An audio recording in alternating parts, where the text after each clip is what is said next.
ഇത് ഫ്ലിപ്കാർട്ടിൽ നിന്നോ ആമസോണിൽ നിന്നോ ഓർഡർ ചെയ്ത സാധനമൊന്നുമല്ല. ഇത് വരുന്നത് കോഴിക്കോട് നിന്നാണ്. അമ്മച്ചൻ അയക്കുന്നതാണ് മക്കൾക്ക്. അപ്പൊ അതിന്റെ സന്തോഷമാണ് ഈ കാണുന്നത്.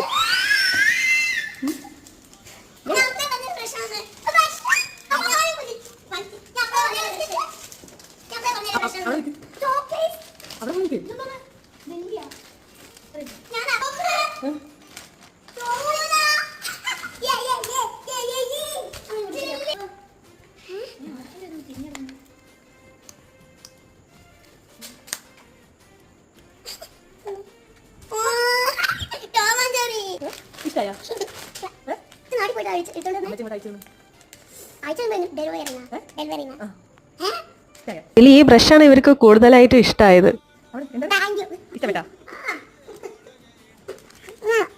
അമ്മച്ചനും ഉമ്മയും കൊടുത്ത് രാത്രി വേഗം ഫുഡും കഴിച്ച് പിന്നെ ആ പുതിയ ബ്രഷ് കൊണ്ട് പല്ലും തേച്ചിട്ടാണ് മക്കൾ കിടന്നുറങ്ങിയത്. അത്രയേ ഉള്ളൂ ഇന്നത്തെ വീഡിയോ.